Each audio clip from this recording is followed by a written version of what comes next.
I would love to do that. Let's do that now. Let's do it right this second. And then we did. And that's the story. The legend continues. What the fuck is wrong with this?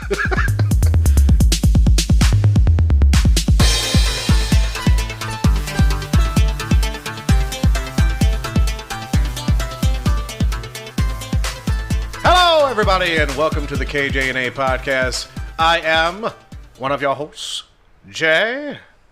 To my right, It's me. It's Kevin. I'm the cat.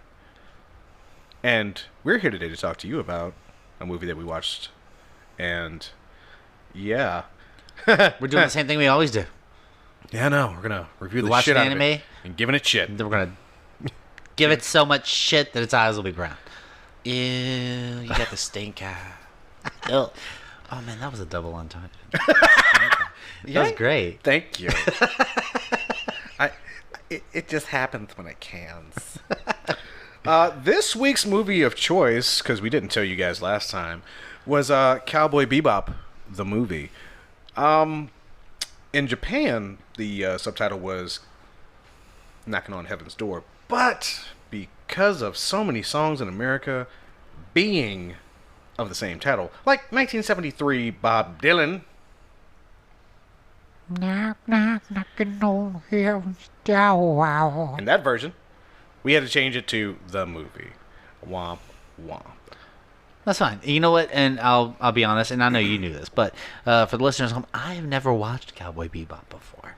Really? So this was my introduction to Cowboy Bebop because, you know, like I said, anime has always been something that, sure, I like, but I never went out of my way To watch. to watch. That's fair. You That's know, fair. and a lot of people have talked about Cowboy Bebop that I talked to because I am a fucking nerd, and so hence I stay in nerd circles, There you go. That's what you're supposed to do. we'll start calling them Nurkles. Oh no, Nurkles. Is that a one Nurkler? Or a three Nurkler? We're already going into Letterkenny, huh? Oh yeah, might as well. Just jump all across the board. There is no point in staying in one lane. All right, well, pitter patter. All the lanes. All the lanes. All the lanes. Not just one. All the lanes. I got a three laner here. Three lanes. Three laner. Wide load. Oh, Someone's fuck. behind you. Oh, just hell like, yeah. Oh yeah. Backing up. Gotta have about like 2-3 cars behind this sumbitch. The lights are flashing. Oh yeah.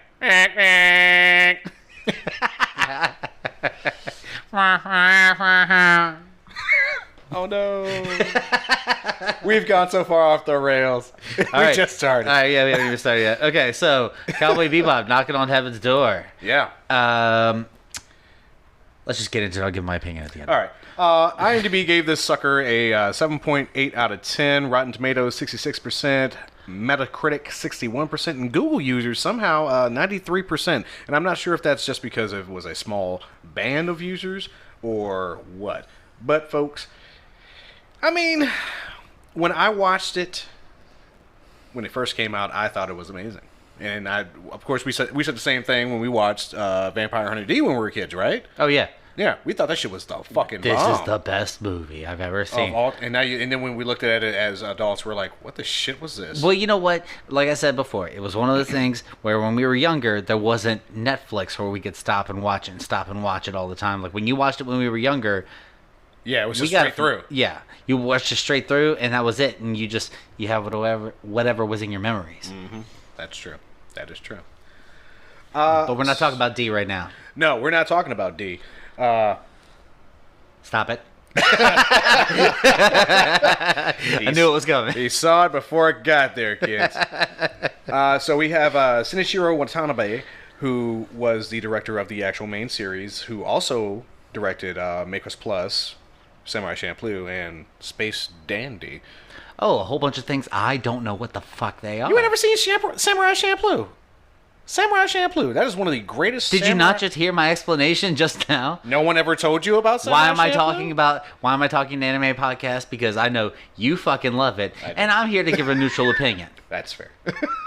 That's what I'm To hearing. a certain extent. Come on. Samurai Champloo. No one said anything about Samurai Champloo? No. No one in your nerd I've circle never said heard of that. Wow. And see, it's a series. So, We're not going to talk about that right now. We got to talk about Cowboy Bebop. We're 5 minutes in, and we still haven't talked about Cowboy Bebop, except for you explaining shit. as always, Yoko Kanno did the music.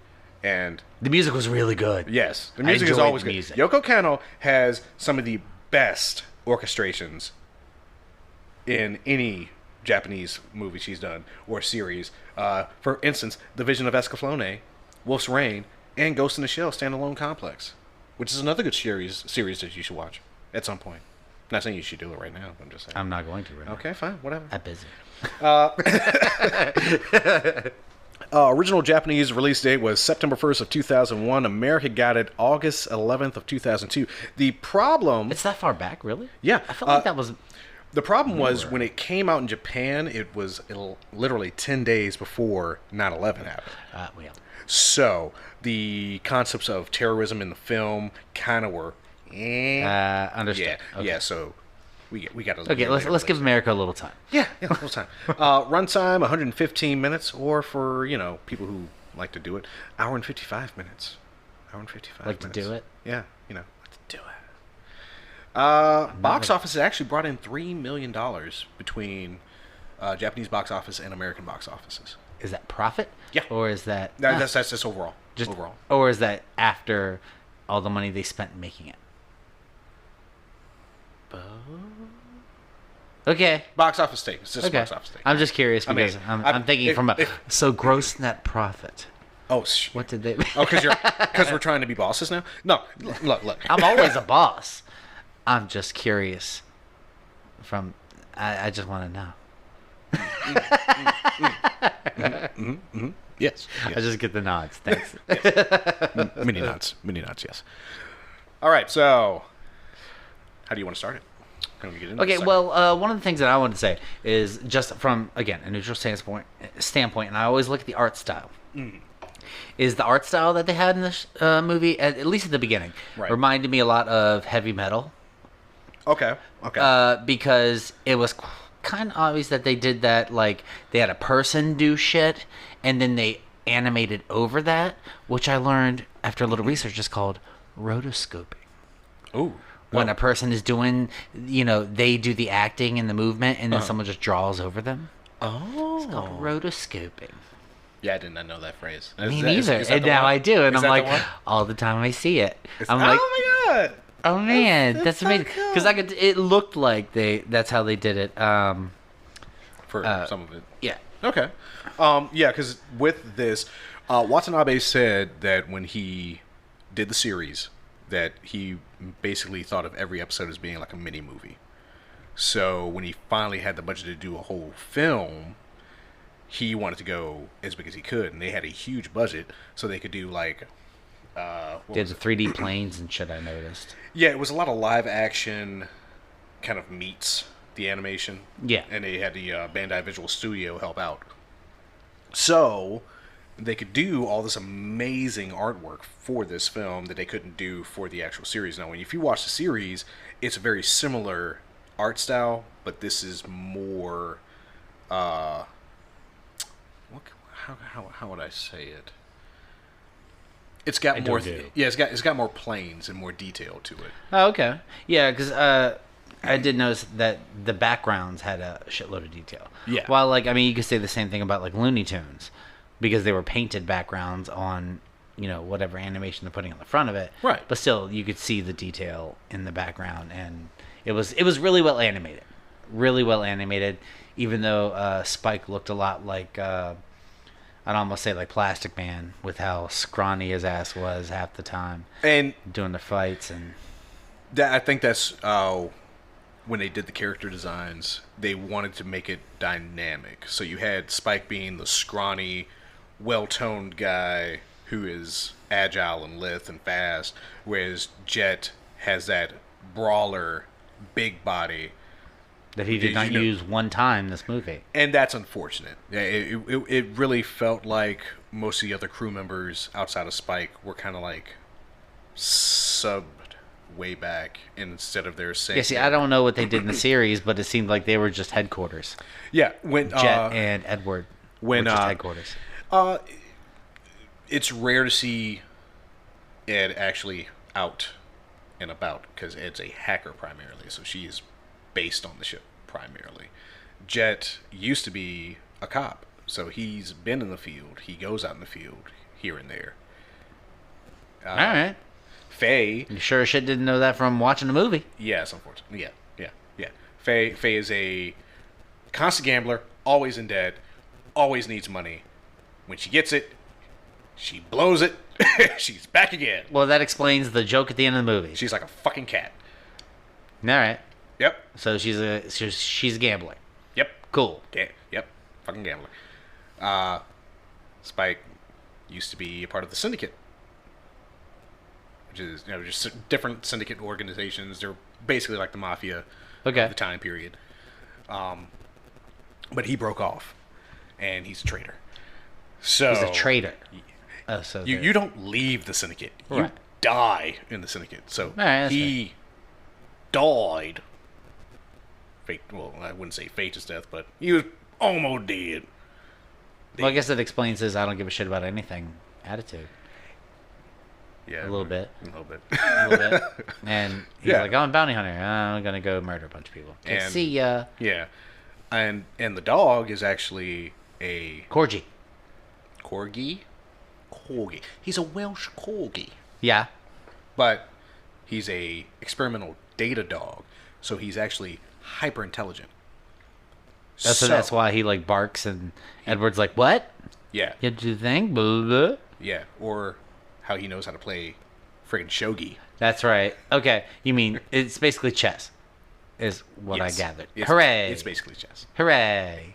Look at me. It's the West putting pieces. East version. Yeah, of version chess. of chess. Yes. All right. So at the beginning. Yeah, the beginning is very. It's vague because you get to meet your primary villain without knowing they're the primary villain. Yeah. And I love that it was just like he was always alone. Really? He was always alone. Was he? I'm like, he's playing solitaire, a marble version of solitaire. Yeah. So, a man who lived in dreams. Ooh. Yeah. But you see it. But I love the little butterfly that kind of flies. Like one part of the scene. Yeah. And then it's like, all right, and now we're going straight to the main thing. And then just get dropped into it. But basically, what's her name? Faye? Is that her name? Yes. Because I wrote down Ray, because for some reason I thought I heard Ray, and then you were saying Faye as you were talking earlier, and I was like, is it Faye? Yeah, it's Faye. Yeah, that shows you how much I fucking know. But anyways.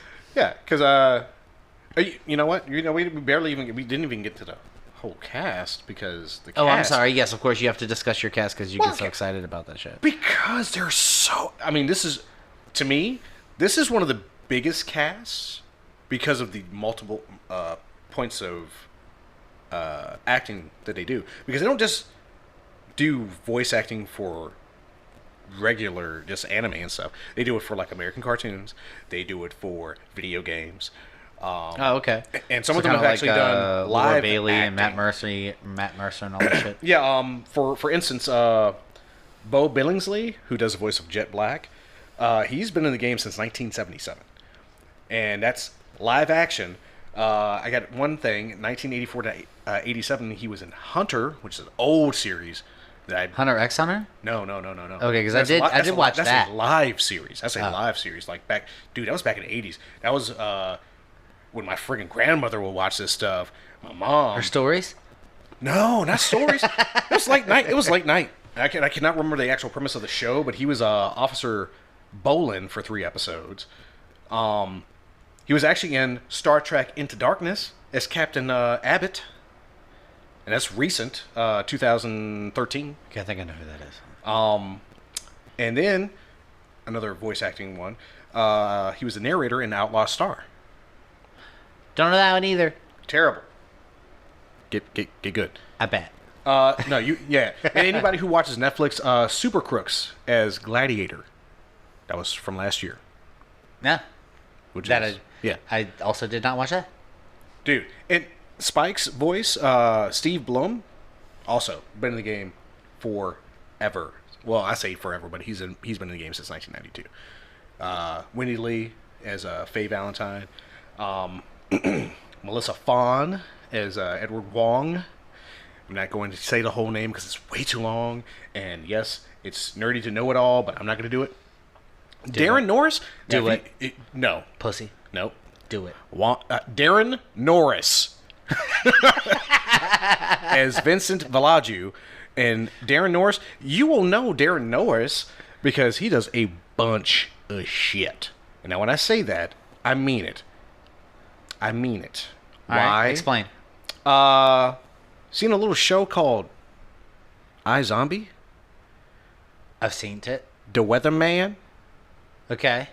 That was him. I didn't watch it, but I've seen other people watch it. Because seen- I like good shows, okay? Jesus, that was a good show. Nee. Whatever. Eh. Anyway. He was also in Veronica Mars. And he was also in Fairly Odd Parents. He played Cosmo. Okay. And yeah, he I know that played one. Timmy Turner's dad. I know that one. Yeah. Dinkelberg. Jennifer Hale is Electra Ovillo. Nicholas Guest is Rashid. And Dave Wittenberg as Lee Sampson. Who's Vincent? Darren Norris. Is that... Oh, all right. Sorry. No, yeah, I Darren missed Norris. that. I missed who that But, was. you know, the funny thing is, a lot of these voice actors have other names that they go by. Fancy. Yeah, I know, right? I got other names. I don't want my. Well, I mean, we can't say much. Okay. Jay. But I've been Jay, JJ, Jason, and all You kinds have. of stuff over the years. You've been Jay as long as I've known you. Exactly. I prefer Jay. You know, it's just one syllable. Boom, runs. Easy. I had it before Will Smith had it. Matt. Well, Kevin's not my real name, but that's what I prefer. And you won't know his real name. We're not telling you. Ever. Yeah, and we're leaving it at that. Bitch.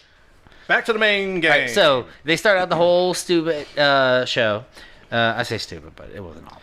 It wasn't awful. But was a little drunk. Faye is following a tanker truck. Dude, you're skipping over the whole intro. of Am Spike. I? Yeah, because Spike's sleeping on the freaking couch, and Jet's like, Spike, it's time to get up. Well, You that's gotta go. when things actually happened. I figured all the rest of that shit felt like filler. Once again, that was one of the things Watanabe did. He wanted to have aesthetics from the show in the movie to keep the fans involved, but he also introduced a lot of other stuff so that new people could get involved. So it wasn't just like, I'm not involved. there's a heist going on at a convenience store. Oh, we're gonna go. Oh, that's right. And That did Spike happen and Jet beforehand. are going there to collect some bounties. So what Yeah. they do, They Spike go there. goes to the front, and Jet goes to the back. And Spike puts on his headphones like he's nonchalant, like he always Like he's does. not paying attention. And dude at the door like, hey man, we closed. And Spike kicks his ass. Yeah. And Because the dude was like trying to tell the girl like, ha ha, laugh, ha ha ha, laugh. don't laugh anymore. Yeah, he's being super fucking weird. Dude is just oddball. And I guess it's because of how they made his character, but he's like, I want to get revenge against the company that basically fired me, and it's the same security company that It's supposed to be protect. Oh, yeah, that secures their building. Secures basically. the convenience store. And he's like, Yeah. so I know how to hack into it. And blah, blah, blah. Well, congratulations. Yeah. You're gonna rob $35 from the convenience store. He's like, the world's like a big stew. It's gross. yeah, like- yeah. He's like, what's the most important part of the stew? And she's like, the meat. Everyone says the meat.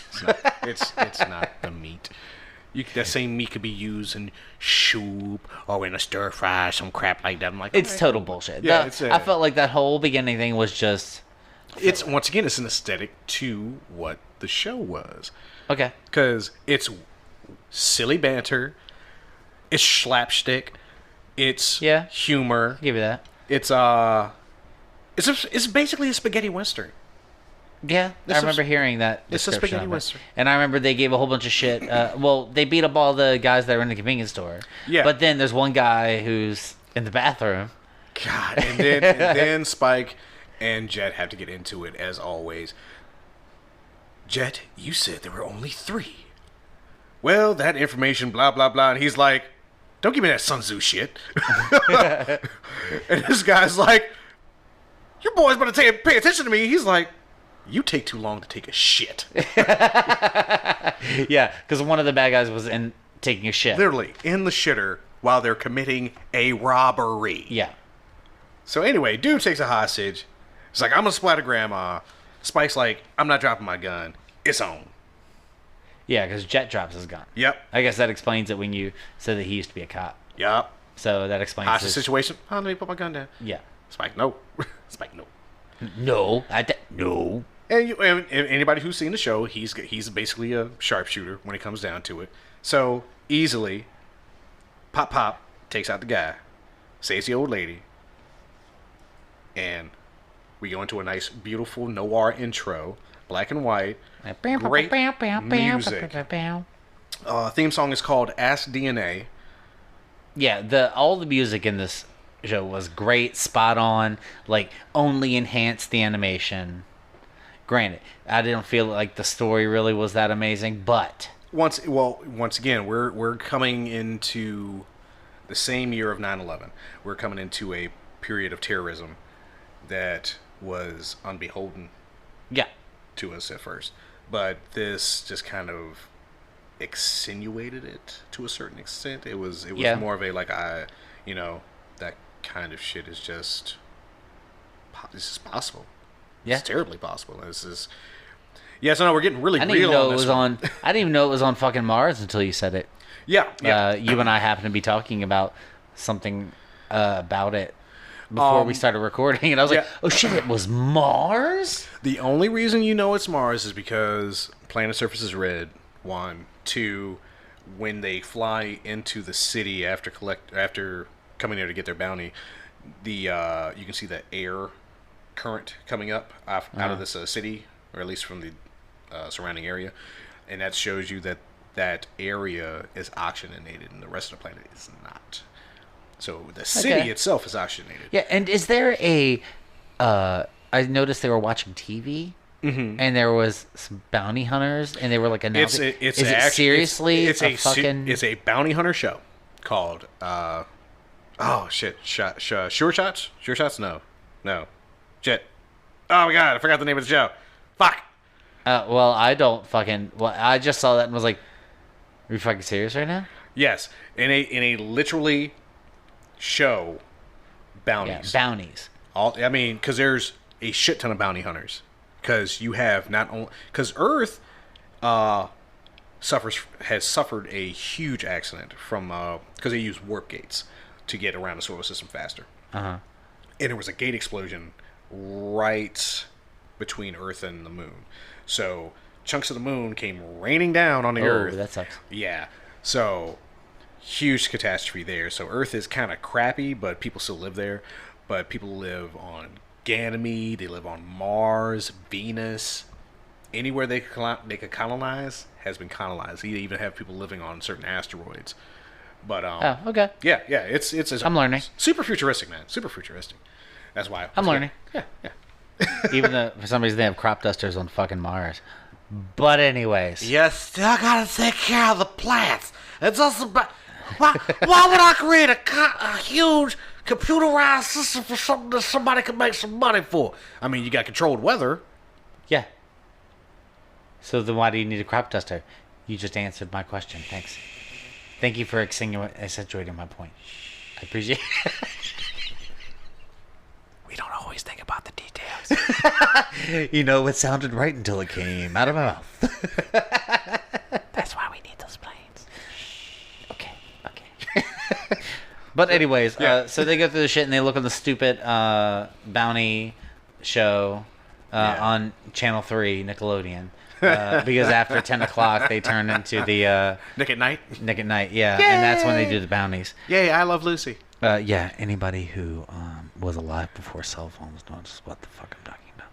Anyways, so they go through other shit, but then Faye, I don't think, isn't even there for all that stuff. Faye is not there initially for when they land, because initially when they land on Mars, they're playing shogi And once again, Jet and Spike are getting into it about Spike being reckless and having to think and blah blah blah blah, because if you're not protecting people as well as getting your bounty, you're not doing your job properly. Which is fair, because that money that goes, you still get money taken away from what you're doing for, repairs and shit. Yeah. So why cause more damage? But that's also part of the fun of the show, because they do so much dumb shit. they rob themselves of so much money. That's ridiculous. So then it gets to the part that I was talking about with Faye. Faye's chasing a tanker truck. Yeah. And they don't explain what it is. She thinks there's some hacker dude in there. Yeah, that she's tracking Lee Sampson, and it is giving her all the details from the Bebop at the time. So, is that the name of the ship? The Bebop? Yep. All right. Yep. I'm learning. Oh, no, I'm learning. It's literally painted on the side of the ship. I don't give a fuck. Oh, you fuck. Terrible. Get good.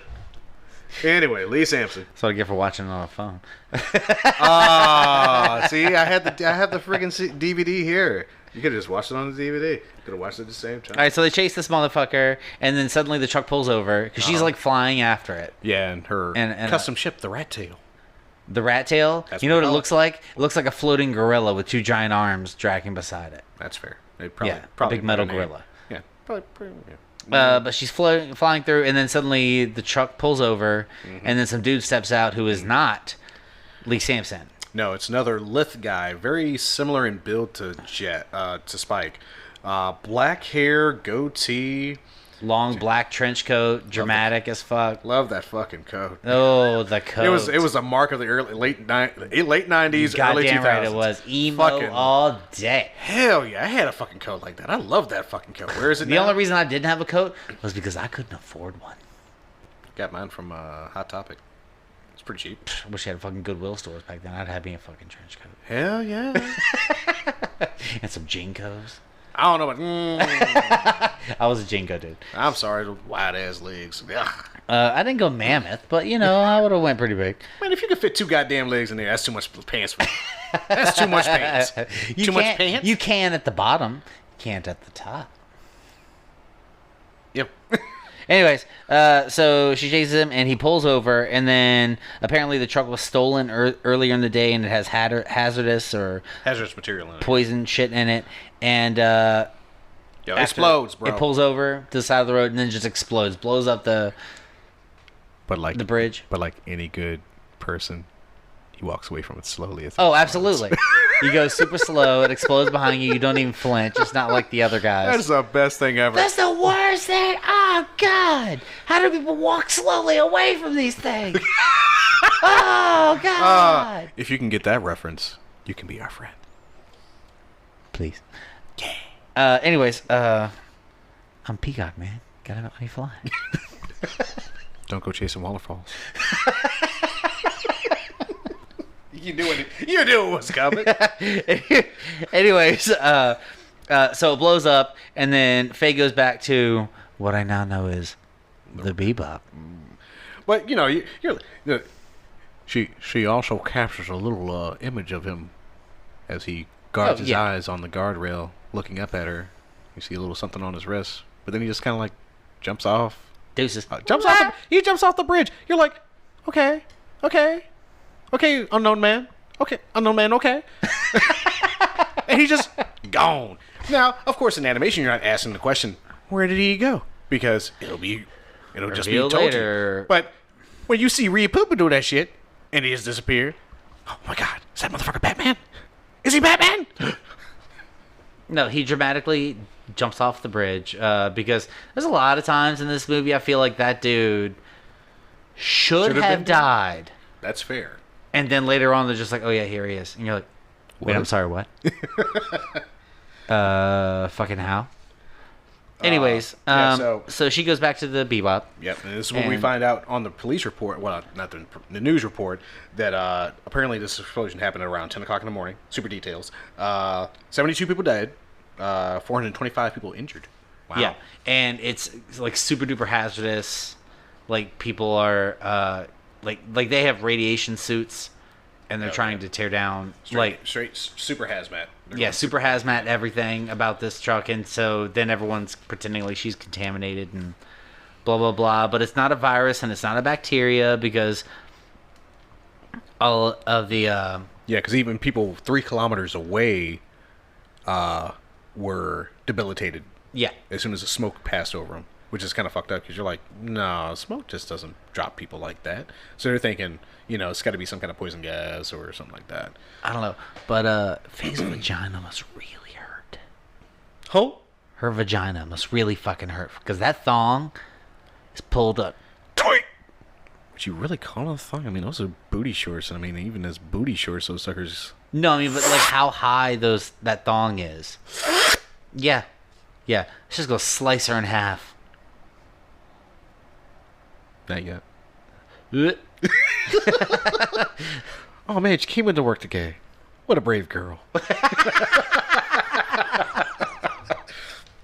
If you get that reference, you can also be our friend. But then, but then it goes to the dude, the cops who are at the hospital. Mm-hmm. And that one guy, there's one guy who keeps sneezing, and they act like it's at COVID height. Like, he sneezes, everyone's like, I mean, you've just had 425 people brought in with the same symptoms, and this motherfucker I'm just sneezing. I got hay fever. Yeah, it's hay fever. I'm like, no, bro.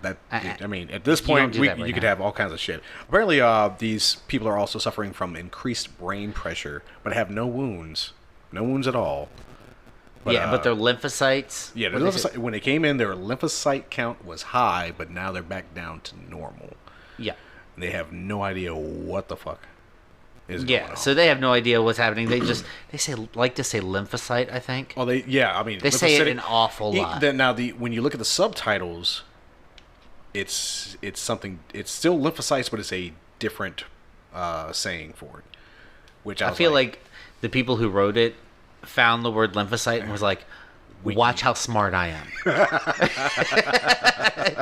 And they're like, lymphocyte. I mean, great. It's like when your kid learns a curse word. They're just like, fuckity, fuck. Fire truck. Fire truck. Fucking fire truck. Nope, not even fucking fire truck. I shortened it. It's fuck. So, at current, the bounty for anybody involved is 300 million wulongs. Yeah, I don't know what wulong. I don't even know what the currency exchange for wulongs is in comparison to the dollar. But you know what? It sounds like a lot of fucking money. Mm-hmm. Yeah, sounds like a fucking money. So everybody's gonna be out there for this guy, right? You would think. Lee Sampson has a piddly Annie bounty of 5 million in comparison to whoever's involved. And guess what? He was involved. So 3 million. Gotta get that money. Calm down. So what happens? Oh, we on the scene now. Yeah. We gonna get this motherfucker. Yeah. We gonna get him now. Money. But then they're also like, but that wasn't who got out the truck. Yeah. Faye can't draw for shit. That's right, because Faye tries to draw on top of the picture of the dude in the trench coat, and it's awful. Terrible. But it was pretty funny. Wasting time with Faye. Yay! So anyway, she takes off, and then Spike takes off because he's like, "Yeah, I didn't want to get involved, but $300 million is $300 million. That's high money." So what is he goes looking at the virus angle, and it's a whole montage of him going from person to person through the town. Yeah. Was it like Little Morocco or something? Yes, it's literally crosses between. Like I said, I think this whole city had a weird vibe of New York and Tokyo, so it had little districts for the different people. Yeah, because I remember them saying Morocco, but I'm like, it was like Moroccan Street, and I think it was Little Morocco, and I think he also went to like a little Chinatown style area as well, but he stayed more towards the Morocco, and it was weird because they started like asking for beans. He said he was asking people for beans that can't be seen with the naked eye. Yeah. Where did he get that idea from? I don't know. I don't know if that's actual slang or was slang for. Maybe it was misinterpreted. It could have been. But he's like, I need beans that can't be seen with the naked eye, and he kept asking. kept asking, and then he said something about beans that can kill people. Yeah, he asked now in Cowboy Bebop, those 3 old men that you saw at the table, those 3 old men pop up in that series almost every episode. Oh yeah, almost every episode. They get around. Yeah, they're talking about flying and how they used to crop dust and whatnot. Even though one dude thinks he used to fly in the fucking war. Yeah, no, you flew across them. Yeah, they were like, that was World War II, and I'm like, World War II? You guys are old as fuck. You ain't that old. It's got to be like 25, 52 or something like that. It's way in the future, man. Way in the future. So Spike asked those guys, and they're like, yeah, we know you're a cowboy, and we ain't want nothing to do with this, so we out. Yeah, and they literally pick up the table and walk away. Yet again, another aesthetic from the show that you're just like, aw, thanks, Watanabe. You think about us. He thinks about you, because I don't know what the fuck's happening. Terrible. Okay, I'm the worst. That's fine. Anyway, so random dude just appears as Spike's about to light his cigarette, and he has a grenade in his hand. So, bro, oh, how nice. You're just going to blow me up? Yeah. He just holds a grenade in front of him. And lights a cigarette. Surprise. It's a lighter. You gotta love it. I got this little Derringer. It's just a lighter. That shit gets you shot. Yeah. Yeah, you don't be walking around with a grenade-sized lighter. Like, that shit was grenade life-size grenade. And shaped like grenade. Not a small that you know is a lighter. No. And then you squeeze the pin and fire. But he lights a cigarette for him, and then I don't know for sure, but from what I got from it, he seemed to be in charge of something. And what's his name? Spike was asking for if they sell drugs. Yeah. He said mental imagination enhancers. There we go. But he was also talking about the beans that could tell if a woman was cheating. Yeah. Where the fuck is he getting these ideas? I'm like, storybooks? I don't know. Because I was like, there's never been anything like that. Yeah, there's not even a mention of it anywhere else in the fucking show. No. Where are you getting this idea from? No. But, what is it? Caliber beans. And then, apparently, he also says that Pythagoras died from an allergy to beans. I'm like, is that Pythagoras? What? Really? Pythagoras? Like, you're like trying Pythagorean to gauge... theorem? Yeah. So you're trying to gauge, like, if I went forward and straight up, what the distance between that and me... Fuck you. Yeah. I mean, I don't know who wrote that dialogue at all. But that was just... It was random. Oh, my God. Random. But then they come back to Ray, right? Or no, it's either Ray or Faye. Well, before we get to that, because for some reason he leads him to the back of a store, but not to a normal sized door. Oh, that's right. They had to crawl through a small ass door in the back of this building. Room. Yeah, it's like an antique shop. Yeah. And then the dude's like, "Hey, Rashid, I got this vase. It's perfect for you." He's like, "Nah, man, it's not for me. It's for you." It's like, what? He's like, huh? Yeah, and he buys the vase. And he just dips. Yeah. Rashid just dips. And Spike's like, what the fuck? Where are you going? Rolls out to the street. Rashid's gone. But then he just looks out in the crowd and he sees this girl and he's like, huh. And I don't know why he pointed her out. Because like any good story, it'll come back later. Yeah, well, she was like purple. Yeah, she was in purple and everybody else was like normal kind of like earth tones. Yeah. Purple's not an earth tone. No. Dark purple, maybe. Yeah. But anyways, I mean, we're not going to get into a discussion of color theory. But he sees her. And this pot that he says he needs to buy, it isn't like it's a little pot that you put on your table. This is a damn... It's like from waist to head. Yeah, it's a freaking huge ass pot. And he insists that he, it belongs to him. Whatever. Yeah. It's... I don't know. It's like a... I don't know. It feels like a weird theme. Like certain things belong to you. Like, I feel like memories. These are perfect memories for you. No, never mind. Yeah, but he goes with the pot. Yeah. Oh my goodness. With the pot, and he takes it back to the ship. But at some point, I can't remember when the cut was, but they talk to the cops. And the cops are talking about that's after the scene where Lee and our man in the black coat are in the car going to the warehouse district, and Lee's like, man, I love 20th century games. They're so much better than the hollow stuff we got now. No, I was talking about when they were talking about the pharmaceutical company's ship. Yeah, that's that they found empty. Yeah, is it after? Yeah. Okay, so he takes it. Then he takes the pot back to the ship. Yeah, so and Edward digs inside like a moron. Yeah, because you got to get that scene, like I said, because they're going to the warehouse district for some reason, end up killing a cop, and then they go to the warehouse and it's full of jack-o'-lanterns, and dude in black coat gives dude some money. He's like, what are you going to do with them? Don't worry about it. Okay. Yeah. Happy Halloween. Yeah, exactly. Because this happens, right? Like, all the stuff is happening, and it grows towards Halloween as we go through it. Well, this was one of those movies where I wasn't sure what was important. I mean, honestly. Because, like, I was trying to take notes on it, like we do. Yeah. And I feel like almost everything just had a certain part to play. But I feel like I got to like 5 pages of fucking notes, and I'm like, did I take enough? Yeah, because there's a lot of shit that goes on, and you don't know what's important. And see, that's the problem with something that's like 2 full hours long. There's so much that you're not sure what is going to be important and what isn't going to be important. Yeah, and I'm not watching this a second time because I'll be honest with you. No, I wouldn't expect you to. I was pretty bored. Once again, halfway through it. Sorry, everybody. I'm not going to be sorry because, like I said, just like we did with Vampire D, a second run through or third run through or fourth run through nowadays, after watching so many other things and seeing how fast certain storylines can peed out or help to further something else later down the line, this did not have that same effect. Certain things really didn't have to be done in this film. And they could have cut the runtime down by at least 20 minutes, I think, and made it easier to watch. I don't even know. It's so... whatever. My point was, I wasn't a huge fan. That's fair. Sorry. Spoiler alert to the end of the podcast. Oh, no. But they were...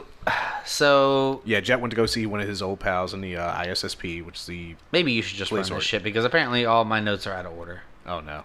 No, not that I messed something up, but just that I apparently skipped shit that's important, and you did not. I wouldn't say that I skipped anything important. I got overnoted. I just kept going and just kept going. I was like, I don't know if I should take notes on that or not. Yeah, but anyway. I just started writing the shit that seemed like it made difference. Like I cut straight from imagination enhancers to empty pharmaceutical ship. Which is, you skipped the little scene. Like I said, that little scene, if you don't look at it in the grand scheme of the movie, then you're just like, okay, it's Halloween. Yeah, it's Halloween, so basically the cops say they found an empty pharmaceutical ship. Yep. But the pharmacy company didn't put out a missing claim on it. Right. So that seems shady, but then they're wondering what was on that pharmaceutical ship because the thing with the tanker truck came out shortly after. Plus, the driver of that truck was dead. But yeah, once again, no claims. No claims. And the medical organization is Cheerius Medical. Cheerius. Yeah. So they find out the guy who came out of the tanker truck, his name was Vincent. Yep. And let's see, he gets on the Bounty Hunter TV show. And... It's Big Shots. Big Shots. But they also don't have any idea what anything. Yeah. Nothing. No clues. Yeah. They don't have any idea. So, let's see. So, Vincent, they show him with the jack-o'-lantern and stuff, and he says he's planning on dropping more shit over the whole town on Halloween. I'm still sitting here like, when he said, there are 30,000 units in one marble. 30,000. Yeah, because they find a marble inside the pot. Right. The pot that Spike bought. Yep. Apparently at the bottom of it is a marble, and these marbles hold the fucking disease, which turns out to not just be, like a virus or a bacteria, is actually nanites. Yeah, that are inside lymphocytes. Yeah, they look like lymphocytes, but they're not exactly the same shape. Yeah, they're not exactly the same shape, and when they get heated, they disintegrate. They disintegrate and turn into the nanites, and the nanites are what hurts everybody and kills everybody. they're programmed to attack the brain, cause that increased brain pressure, and slowly kill people. But then they dissolve completely out of the system as protein, so there's no trace of it at all. So there's no you will literally have no clue to find out what they are, what happened to this person. You'll just be like, increased lymphocyte count, increased brain pressure, death, nothing. Yeah. So, and then Ray finds the bounty, Samson. Yep. And he's in an arcade, very upset that he couldn't finish his game because Ray shot the game. Yes. He was about to get the high score. Faye. I'm sorry, Faye. God damn it. Faye Valentine. Faye.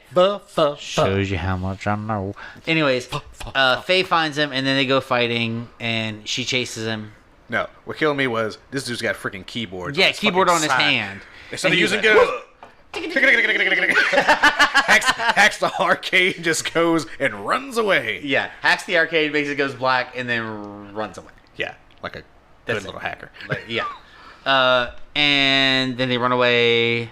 Blah blah blah blah. Run it. I do find it funny in the scene. I guess the scene at the warehouse where Vince is talking about purgatory and on Halloween how the veil between heaven and purgatory is kind of weak. So if you can wish hard enough, a soul can escape purgatory and go to heaven. Guess what? You're on fucking Mars. Are we going on Earth time here? Because days on Mars are different than days on Earth. Am I going to be super nerd about this? Fine. No, I'm just saying. Are they changing the rotation of Mars? No, I'm just saying. So it matches Halloween? I'm just going with this. I'm just going with what he said. All right? The guy's got some weird theoretical, theistic stuff going on. All right?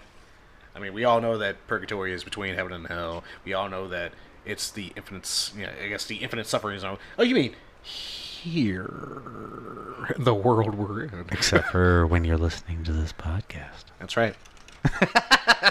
We like to make this time fun. Sometimes happy-hearted. Anywho, let's forget about the fact that everything's fucking miserable and I hate all of it. Yay! I regret having JoJo.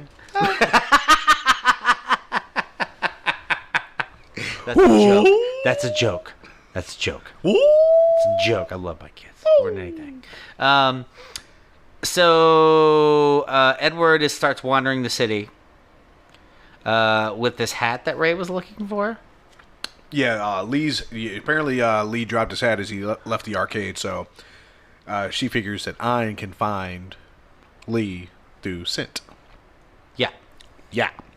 Which leads on to a nice little adventure, while Ed's dressed as a little jack-o'-lantern. Trick or treat! Yeah, and he's like knocking on doors and like, what the fuck do you want? Get the fuck off my goddamn stoop! I'll fucking kill you! Shotgun blasts. Yeah. And he's like, okay, trick or treat. Runs, goes to another place, finds people of the LGBTQ plus community. I did not write this. I did not put a cross-dresser in this. This is 2001. This is we're gonna get along with everyone. I mean, I get along with everyone. Yeah, we both do. But I'm just saying. Yeah.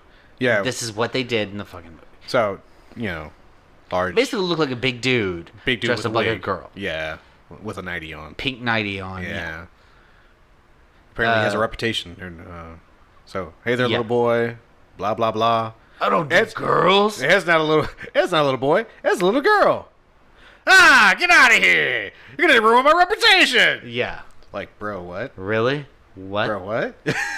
And, yeah. Awkward as shit. Yep. So, eventually, they find Lee walking into an apartment, and then they call Faye. And Faye says stay there. And what does Ed do? See some kids down the street going trick-or-treating, and she's like, yay! And she runs the fuck off. Yeah, and she runs to go trick-or-treat. Yeah. So then that leads us to Faye getting there and being like, well, where the fuck am I supposed to go? Because you're not here to lead me where I'm supposed to go. Yeah. Yay. And then, I forgot how she gets inside, but she gets inside the apartment where... It's during, or it's right after, hold on, 1 second. I think we kind of jumped ahead a little bit. A little bit. Yeah, we skipped ahead a little bit because there's a little bit. It's fine. We only got 10 minutes left anyway. Oh, really? Wow. Yeah. We've been bullshitting a lot. Wow. Okay. So I guess in the meantime, Spike had gone to Cheerius Medical. We meet the Elektra, and she's apparently reporting in to the president and looking for a guy named Mendelo who escaped with the virus at some point, or at least the vaccine for the virus. But they want to basically pop him because he knows too much. Spike goes in as a cleaning person. He's like, it's a great idea. It's a great idea. It was a great idea until Elektra found him. Yeah. They start a little fight, and then he's got to get the fuck out of there. Big bad boom. He gets caught. He almost gets caught. He almost gets caught. They do shoot a lot of bullets at him. Yes, they do. So he's out in the wind. Yay! So they find him, and in the apartment, Lee and Vincent are talking. Yay! And Vincent's like, well, you know what? Our partnership's done. Shoots one of the marbles, and Lee's like, oh, no, man, you ain't do that, right? Yeah, that's not one of those. And he starts choking. And he's like, oh, fuck. Oh, wait, it is one of those. Open the window. Open the window. Bruh. And he bashes his face through the fucking window so he can get some air. Brother, you ain't getting no air. It's not happening. It's not happening. Vince is just standing there like, yeah, it's whatever. Yeah, because apparently he's immune. He's immune. Of course, Faye hears the glass break, and she runs to that apartment, runs in, just to find Lee about to die. I couldn't get the sporky dorky. I didn't have enough points. Yeah, his last words. Oh, because he loved the 2D games. Yeah. Yeah. People, if you're dying and you're a gamer, please don't be that guy. Don't make your last words some shit like that. Come on. There's life outside of video games. I love video games. Same. There's life outside. Same. I love it. What happens after that? Vincent straight pops up behind Faye, and she throws around. Bippity boppity. He grabs a gun. She shoots the gun. He gets a little graze on his hand, and of course now she's infected because she walked up in the apartment. Yeah. So she's gagging and whatever. Seeing little fucking fluttery butterflies that are glowing and losing consciousness. And dude's just like, all right, cool.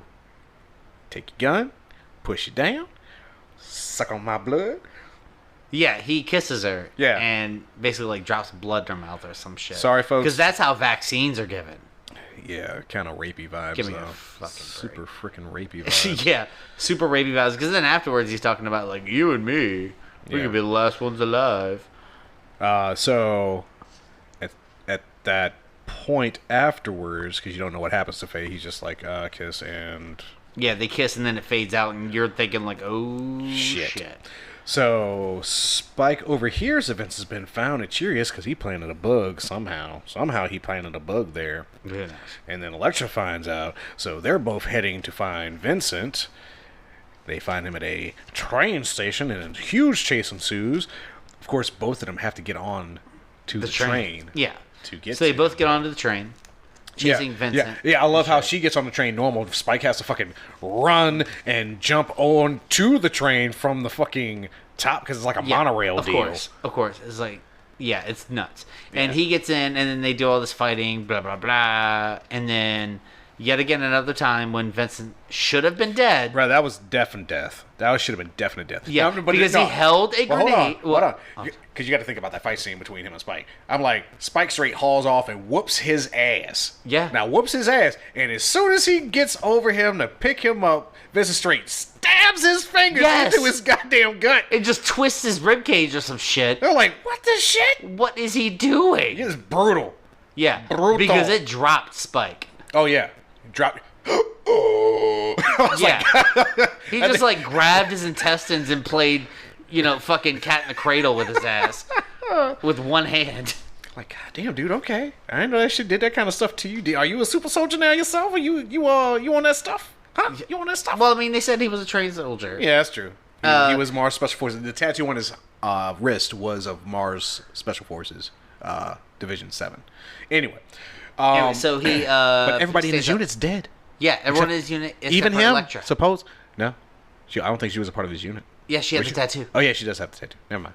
But yeah, everybody's And supposed to be dead. Yeah, he picks up the grenade. Elektra gets in Yeah, there. I mean, this is after he put friggin' Spike through the fucking window. Yeah. And then Elektra pops up, and she's like, "Don't do it!" And she pops him through the gut and throws him off the fucking train. And he just has a grenade in his goddamn pocket. He does that shit like the goddamn Joker. I got it. What's gonna happen?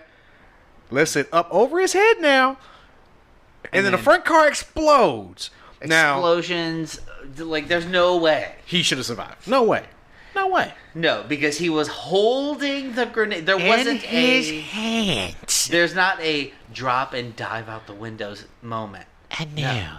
It's exploded. Explosion, and somehow Elektra's fine, and he's disappeared, and all these people are dying because he released the fucking virus again. Yeah. Some bitch. On the train.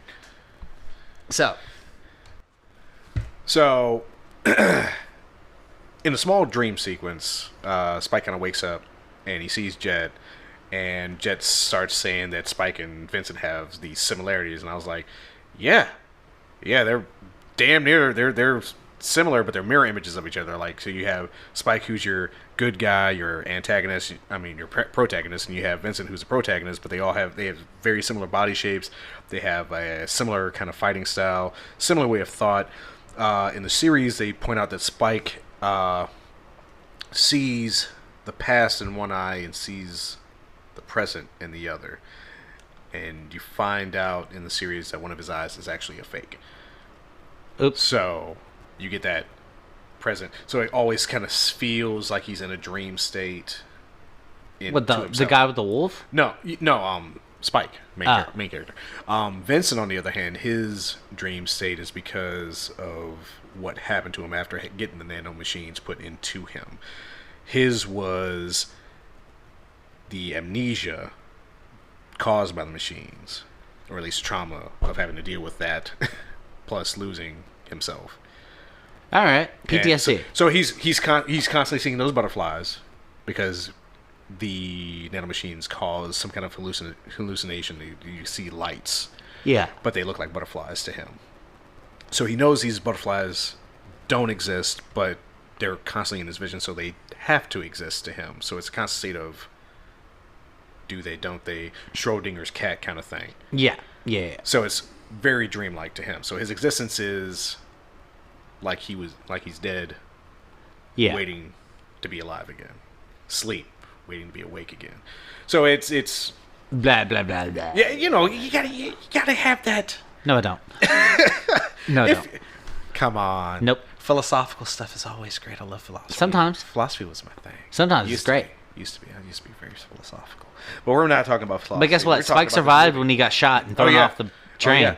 Another main character from the show, well, not a main character, but a character from the show is that little shaman man. Oh, with the wolf? Not the big guy who fished him out of the water, but the older man. Doesn't mean that was talking to him when he was in like a blanket. Yeah, when he calls him swimming bird, that guy pops up in the show at least 2-3 times. He's a spiritual guide for Spike throughout the show. But I didn't really pay a lot of attention to what he said, but he knows that he has to stop the guy and that his purpose is to go out and do that. So Jet ends up finding Spike by the riverside and telling him, "Yo, man, we stuck in some deep shit. Yeah, we probably should stop." But Spike's like, "Nah, we got to finish this. It's got to get done." Yeah. So Elektra ends up getting fired because she's kind of been working for the pharmacy. Shit, I wouldn't say fired. That bitch get incarcerated. Yeah, straight incarcerated. Yeah, and then they were like, "You know what happens with special agents, right?" Oh no, it's not just that. It's because she lied about knowing Vincent. She withheld information. On top of, okay, you were just at ground zero of a fucking viral attack, and your ass is unscathed. Ooh, you got the fucking antivirus in your ass. So guess what? You are doubly fucked. So guess what? We're gonna put you in a hole, and no one's gonna find you, and we're either gonna shoot you or we're gonna wipe your memory. One or the other. Either way, as long as no one knows about these nanomachines or the antivirus or us having anything to do with it. Well, see you later. At the same time, Spike also got captured because he went to go look for Dr. Mendelo, who is Rashid, the little Moroccan man, or Yeah, that showed him made him buy a pot. yes, that guy right there. So, well, the funny part is you don't know if he got murked, Dr. Mendelo, Rashid, because all you hear is gunshots because Spike had his back turned, and Cheerios people just like popped up, grabbed his ass. So he's already in jail when Electra Spike comes. is in jail, and then Electra comes to jail. Yeah, so she's like, "Oh, what's up?" And then they have a deep conversation. Yeah, she tells him about her relationship with Vincent, and he tells her about his relationship with, at the time, well, people who watch the show, Julia. But we for those, I don't know who that is. You'll see if I ever show it to you. Nope, thank you. So they go. So they're in there talking about their loves and blah blah blah, and then they're about to come get one of them. Yeah, I think it was. They were going to go get Electra, but the whole time they were talking, Spike was also reaching his hands through the bars, seeing how far he could reach out. So as soon as they go to get Electra, Spike's like, "Bro, can I get a cig?" Soldier's like, No. "Sir, should I give it to him?" He's like, "Denied." All right, fine. Pop! Kicks two legs out, grabs him, and then as soon as dude looks over, Electra grabs that guy, and he's like, "Oh shit!" So the only soldier who's She free, grabs a gun. Yeah, she grabs a gun, holds a gun to his head. Spike's got his gun on this dude, and the only soldier who's free is like, fuck. What do I do? So obviously they get out of this situation pretty easily. So all this stuff, everything that happened started on Titan. And apparently Vince's unit were all guinea pigs for these nanomachines and the vaccine. So apparently it didn't take with everybody, but it took with Vincent. But he got his amnesia from that. Yeah. So he went kind of bonkers. And, of course, as many people who go bonkers do, revenge! Yes, of course. That's the first thing you think of. When you forget everything you ever are, the only thing you think of is getting revenge on who made me this way. Yeah. So, yeah. So, yeah. And then Vincent talks to Faye about wanting her to be with him because they're in the apartment still, and he, like, cuts her shirt and is like, "Hey, baby, what, now that I gave you the cure," because he, like, kisses her, and that infused his blood into her because apparently that's how she gets the vaccine. But it's nanites, so I guess that's an excuse. Yeah, I mean, as to why she has the vaccine. any access, and plus they proliferate as soon as they hit the bloodstream.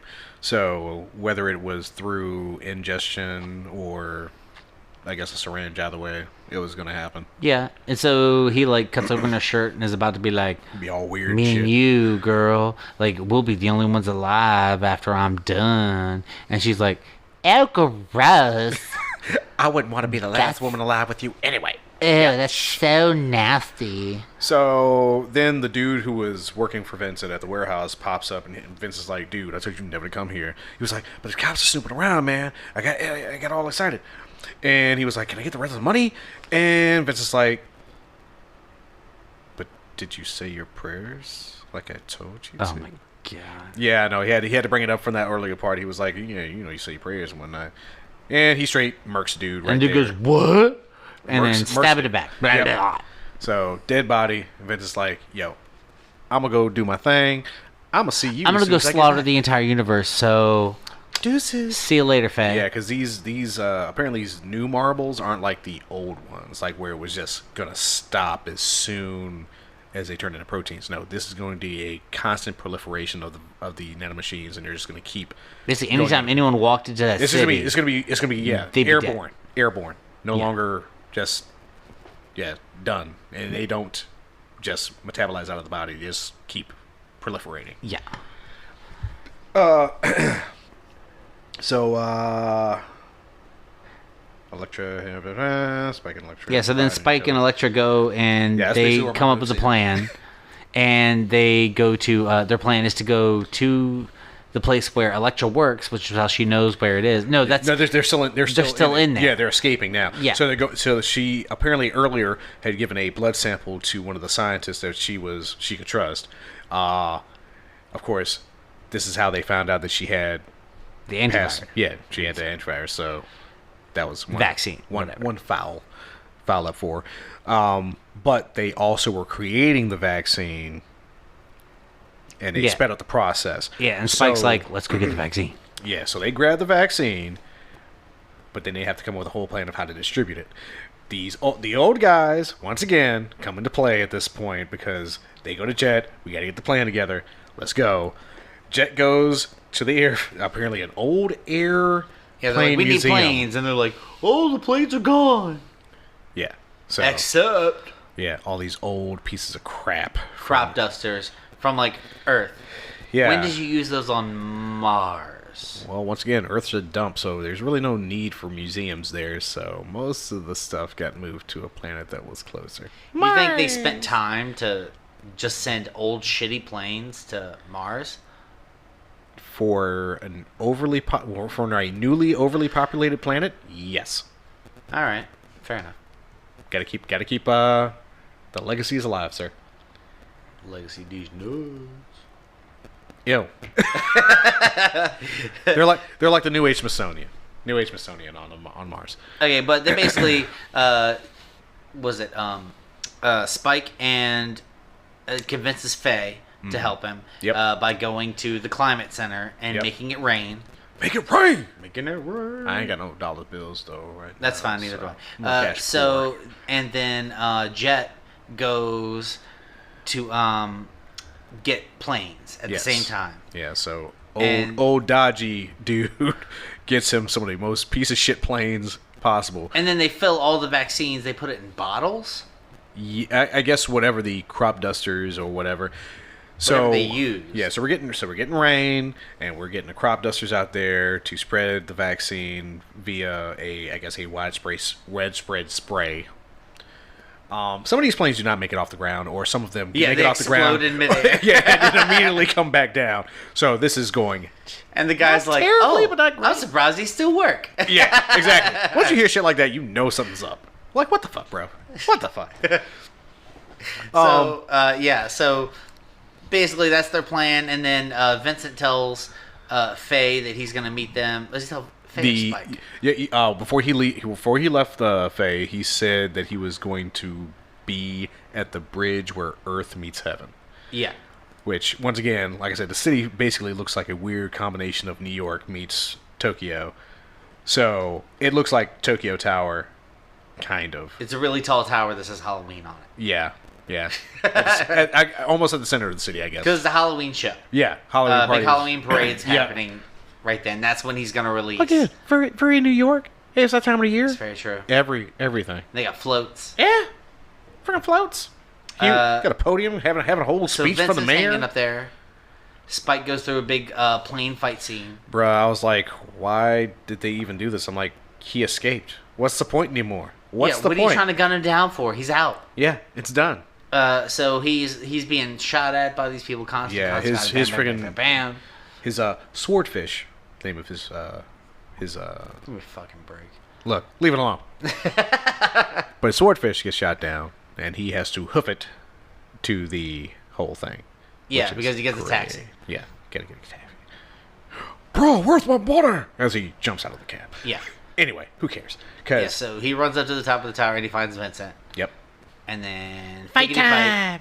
But you know, he also blew up all the jack-o'-lanterns that apparently had the virus in it. Now that once again, that's why the warehouse scene was so important earlier in the film, because all these jack-o'-lanterns were full of the virus.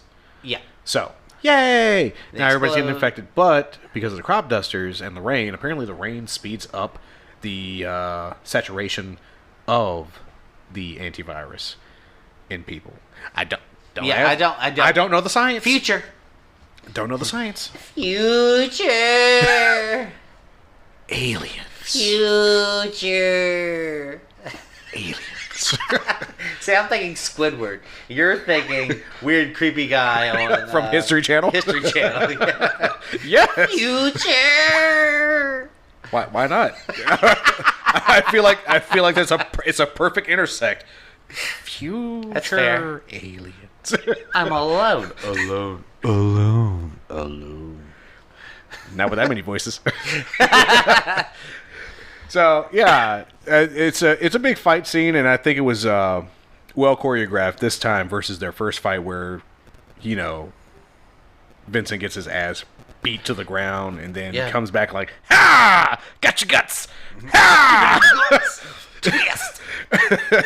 Whereas this one, he like dropped out of the fucking sky with his fucking gun drawn, like. Are you seriously going to shoot at him from this fucking angle before you start trying to kick his ass? You didn't see that part? No, I know. Yeah, that's exactly. I was like, hey! just flies in. Diving, arm up, gun out. Tat, tat, tat.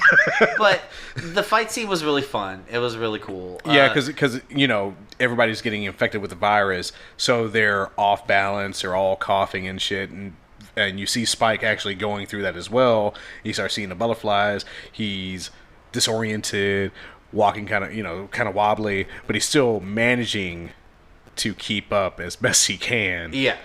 And then it starts raining. Yeah, so that's when you start seeing people getting better, and the butterflies starting to fade from his vision.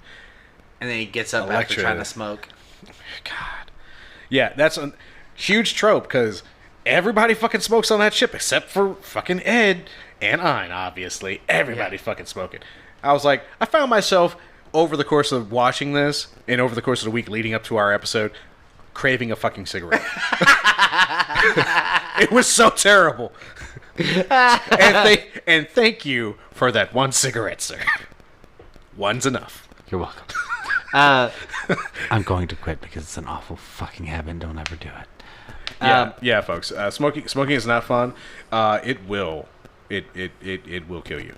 Enough about that. So everyone on Mars dies from lung cancer. Stop it. And then everybody on a Bebop except for Ed and Ein die of lung cancer. How about that? And then they do their fights and shit, and then Elektra comes up, and they talk about blah blah blah. She's trying to plead with him to chill the fuck out. Even though he already released the virus in the world. Yeah, but at this point, it's basically a Mexican standoff. Yeah. So he looks like he's about to shoot her. She looks like she's about to shoot him. And you hear a gun blast. You're like, oh no. Who shot who? And of course it was Vincent got popped. And they're like, why didn't you shoot? Yeah. And he's like, I remember she's the one I love. Like, oh, sweet, and then he dies. Yeah, and you're like, haha, oh my god, I remember what you look like. Yeah. Blah, blah, blah, blah. And see... And I did. Yeah, it was... It felt very anticlimactic. It felt anticlimactic because after this big scene of him dying, it cuts to the ship, and it was literally like 10 seconds of dialogue in the movie. Because it cuts to Ray... Faye. God damn it. Yeah. Damn it. It cuts to Faye being like, want to go to the horse track? And just like, her you and Jet. never change. Yeah. And then in the movie. Yeah. So. That was it. Okay, look. I'm going to, look, you can think about what you're going to say. I'm going to say what I have to say about this shit. Okay? I thought the animation was superb. Yep. I thought that the music in it was really fun, and it worked with the animation, and altogether it was really cool. Okay. As far as the animation and the sound were concerned, but the story, I felt like it was lackluster. I felt like you and I were talking about before, I had to stop like 40 minutes before the end because I was like, I'm bored out of my fucking mind. I don't want to watch this anymore. But I went back to it. I finished it. I felt like the last 10 minutes of it was pretty exciting. Was pretty good. But for the most part, I don't know. For the most part, I felt like it was a really boring show. If you're a fan of Cowboy Bebop, maybe I would have gotten some more out of it. Because I didn't. But as a person who has never seen Cowboy Bebop before and then watched this show, I would have to give it 4.5 butterflies out of 10.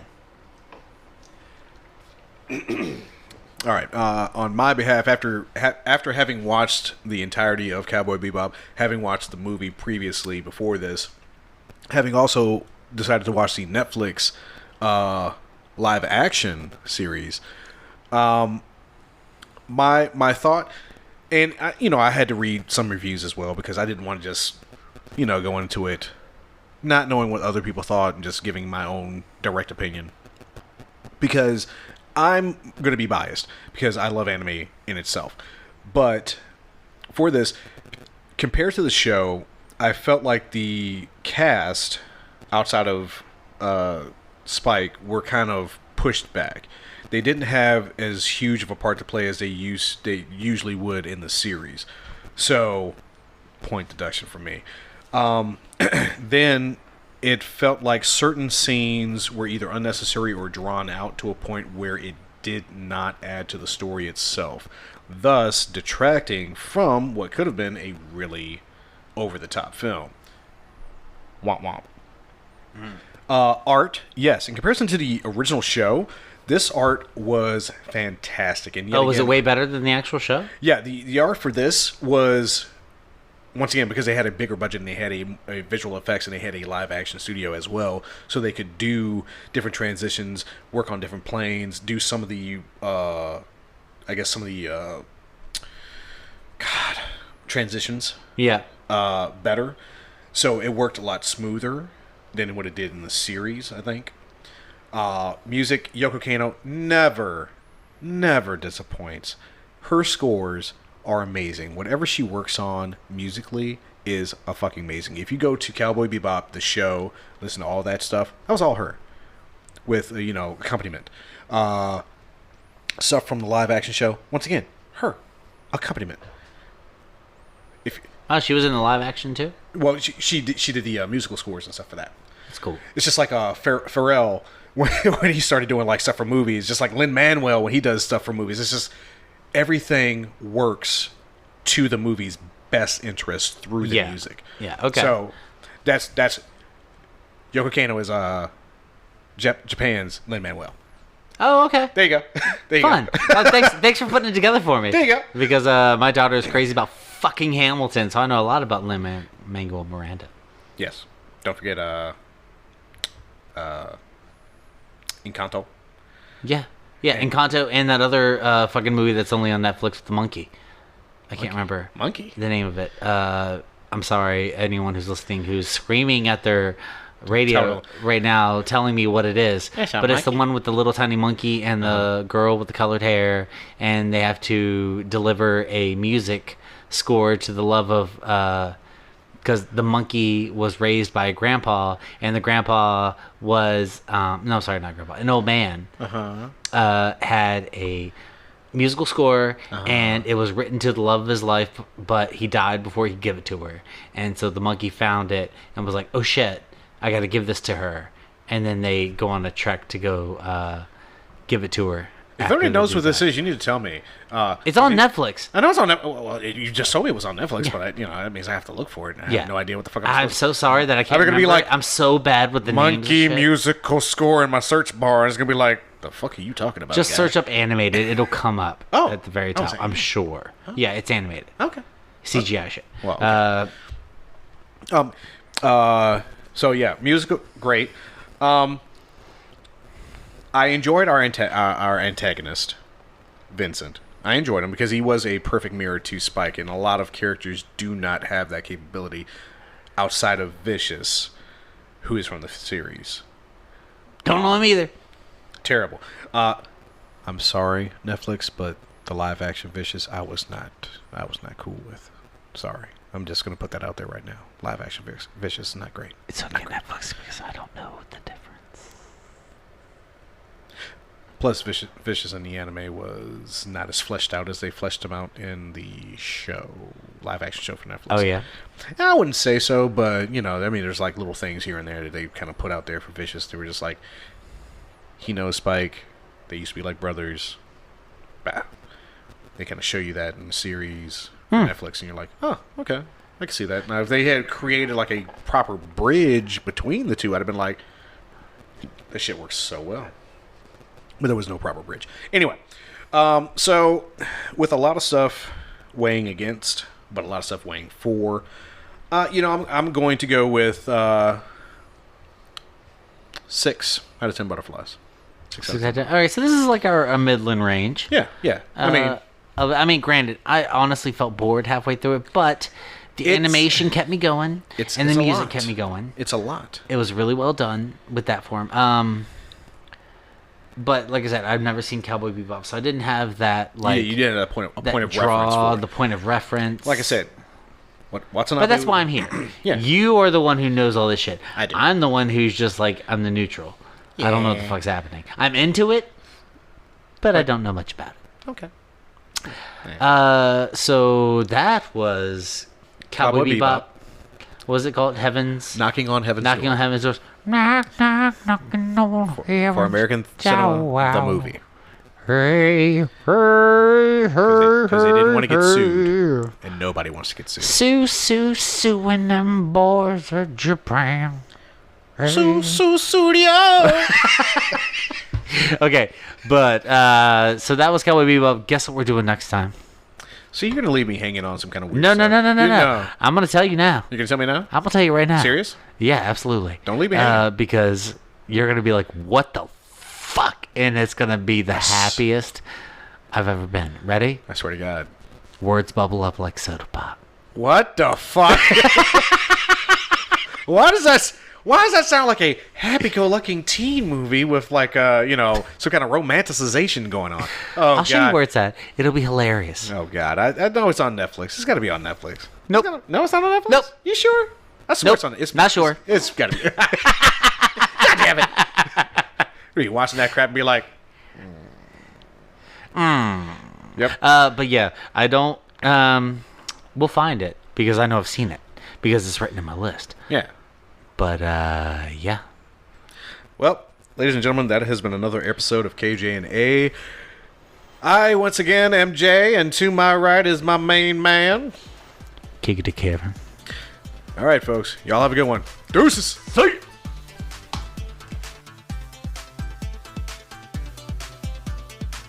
Thanks for listening to the KJ&A podcast. We are on Facebook, TikTok, Instagram, and on Twitter at KJ&A Podcast. You can also reach us directly at our email address, kjnapodcast@gmail.com. And we also have a Patreon where you can find bonus content and opportunities to get in contact with us even more directly than by our email. You guys have a good one, have a good night, and enjoy yourselves. Goodbye.